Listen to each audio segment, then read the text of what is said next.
Hello बच्चों, let's read the question. The question says almost same partial pressure of oxygen in human is found in. इसमें पूछा गया है कि partial pressure of oxygen की value same similar हमें कौन कौन सी साइट पे मिलेगी, इधर इन alveoli and tissues या oxygenated blood and deoxygenated blood या C alveoli and oxygenated blood या D tissues and deoxygenated blood.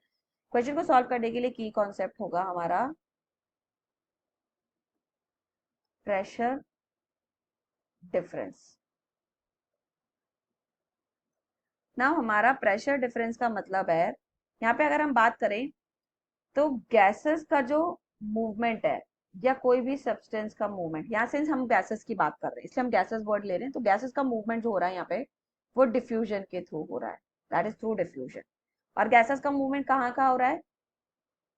From atmosphere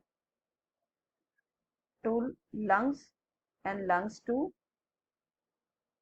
blood, then to tissues and vice versa. Right, ये गैसेस का मूवमेंट है. Okay, अंदर की तरफ जो आ रहा है वो तो ऑक्सीजन आ रहा है, दिस इज एटमॉस्फेयर से ऑक्सीजन आ रहा है. ओके, और बाहर की तरफ जो जा रहा है वो क्या जा रहा है? CO2 जा रहा है. This is CO2 is going outside. Okay, तो बाहर CO2 एंड अंदर ऑक्सीजन.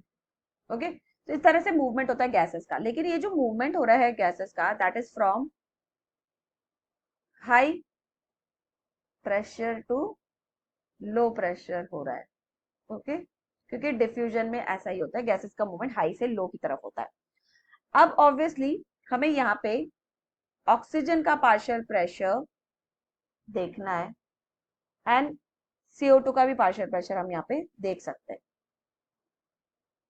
कहाँ कहाँ पे देखना है हमें? ऑब्वियसली एटमॉस्फेयर में कितना है, क्योंकि हमें यही कंपेयर करना है कहाँ पे ज्यादा है और कहाँ पे सेम है. एटमॉस्फेयर की बात होगी, देन एल्वियोलाई की बात होगी, देन आपका डीऑक्सीजनेटेड ब्लड की बात होगी, that means the veins. Deoxygenated blood मतलब वेन्स, देन ऑक्सीजनेटेड ब्लड मतलब arteries, and then at the tissues level. Okay, so जो पार्शियल प्रेशर ऑफ ऑक्सीजन है हमारा एटमॉस्फेयर में, we are having 159 mmHg. Alveoli पे ये 104 mmHg होगा. डीऑक्सीनेटेड ब्लड में और कम हो जाएगा, मतलब वेन्स में. सो सी कम होता जा रहा है. ऑक्सीजनेटेड ब्लड में हमारा 95 mmHg होगा. क्यों?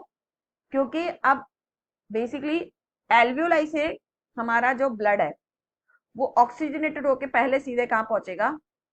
टू दी आर्टरीज, यहाँ पहुंचेगा. तो ऑब्वियसली यहाँ पे तो हाई और यहाँ पे लो ही है. नहीं, अब ये आर्टरीज ऑक्सीजन को कहाँ पे पहुंचाएगी? टिश्यूज पे पहुंचाएगी, क्योंकि टिश्यूज पे भी हमारा ब्लड का पार्शियल प्रेशर कम है, दैट इज 40 mmHg. राइट, फिर क्या होगा?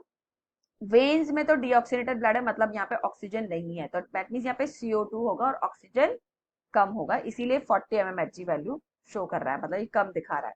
ओके, CO2 की बात करें तो CO2 में यहाँ पे 0.3, एल्वियोलाई पे 40, डीऑक्सीनेटेड ब्लड में 45, ऑक्सीजनेटेड ब्लड में कम हो जाएगा ये 40, एंड टिश्यूज पे again 45.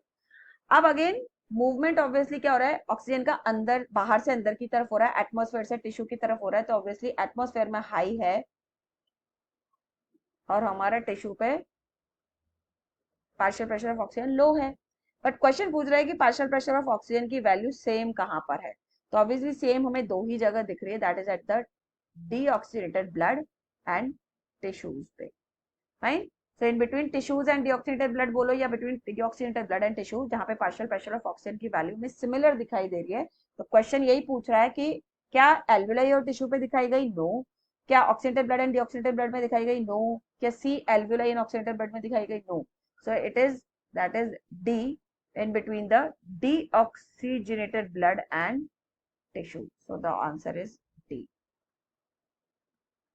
So we'll go with answer B. So answer is D. So I hope you understood it well. Best of luck.